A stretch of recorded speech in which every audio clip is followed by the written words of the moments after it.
Good morning class. Class आपका नया topic है और व्याकरण में जिसे हम पढ़ेंगे आज, इसका नाम है शब्द निर्माण अर्थात उपसर्ग एवं प्रत्यय। तो दो टॉपिक आपने पढ़ने हैं, दोनों लगभग एक तरह के हैं। वर्णों या अक्षरों के मेल से बनने वाले अर्थवान अक्षर समूह को शब्द कहते हैं। तो देखो, वर्णों या अक्षरों के मेल से जो शब्द बनते हैं अर्थात जो समूह होता है उसे अक्षर कहते हैं या वर्ण कहते हैं। तो इनसे मिल करके बनता है शब्द। तो वर्णों के मेल से या अक्षरों के मेल से बनने वाले अर्थ को देने वाले अर्थात एक अर्थ को स्पष्ट करने वाले शब्द समूह को अक्षर समूह को शब्द कहते हैं।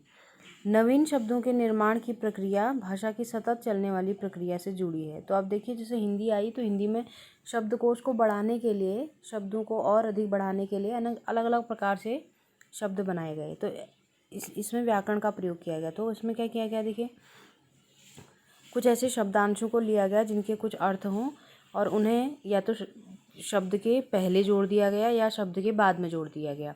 तो जब पहले जोड़ दिया गया तो वो उपसर्ग कहलाया। ठीक है, उपसर्ग दो शब्दों उपधन सर्ग के योग से निर्मित हुआ है। उप का अर्थ होता है समीप, निकट या पास में होता है। देखो, उप का अर्थ समीप, निकट या पास होता है, और जबकि सर्ग का अर्थ होता है सृष्टि करना अर्थात एक रचना बनाना।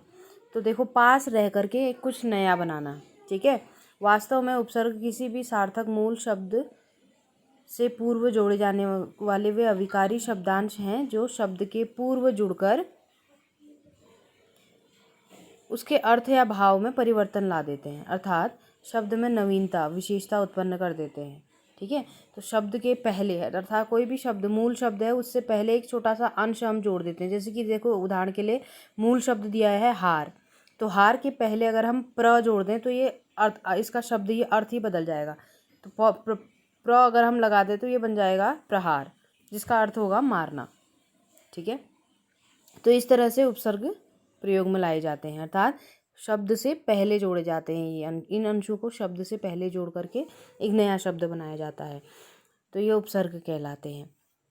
ये तीन प्रकार के तीन प्रकार के होते हैं। संस्कृत उपसर्ग तत्सम और हिंदी उपसर्ग तद्भव, आगत उपसर्ग अर्थात दूसरी भाषाओं से आए हुए उपसर्ग। ठीक है, तीन प्रकार से होते हैं ये, संस्कृत उपसर्ग और हिंदी उपसर्ग और आगत उपसर्ग। आगत मतलब दूसरी भाषाओं से लिए गए उपसर्ग। ठीक है, इसके बाद है प्रत्यय। प्रत्यय क्या है, देखो, एक उपसर्ग से प्रत्यय दो शब्दों से बना है। प्रतिधन आय, प्रति का अर्थ है साथ में, पर बाद में। प्रति का मतलब साथ में, पर बाद में, जबकि अय का अर्थ है चलने वाला। तो बाद में साथ चलने वाला, बाद में उपसर्ग क्या थे, शुरुआत में जुड़े थे, लेकिन प्रत्यय कहाँ जुड़ेंगे, अंत में जुड़ेंगे। तो अतः प्रत्यय का अर्थ हुआ शब्दों के साथ पर बाद में चलने या लगने वाला। देखो किस प्रकार से, प्रत्यय किसी भी सार्थक मूल शब्द के पश्चात जोड़े जाने वाले वे अविकारी शब्दांश हैं जो शब्द के अंत में जुड़कर उसके अर्थ में या भाव में परिवर्तन कर देते हैं अर्थात शब्द में नवीनता, विशेषता उत्पन्न कर देते हैं। देखो, जैसे सफल है, सफल शब्द आपको मूल शब्द दिया गया है, इसमें हम प्लस ता करेंगे तो सफलता बन जाएगा। अच्छा है, आई जोड़कर अच्छाई। तो ये इस तरह से प्रत्यय अंत में जुड़ जाते हैं और उपसर्ग शुरुआत में जुड़ जाते हैं। तो इसलिए दो प्रकार के प्रत्यय हैं, कृत प्रत्यय और तद्धित प्रत्यय। तो जब हम देखो क्रिया शब्दों में या धातु में जब हम शब्दांशों को जोड़ करके बनाते हैं तो वो कृत प्रत्यय कहलाता है, और जब हम संज्ञा, सर्वनाम, विशेषण में अगर शब्दांशों को जोड़ते हैं तो तब क्या कहलाता है, तद्धित प्रत्यय कहलाता है।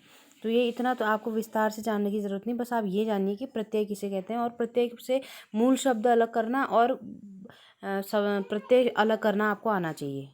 ठीक है, तो ये आप प्रैक्टिस करेंगे, इस प्रैक्टिस के लिए मैं आपको भेज दूँगी। Thank you.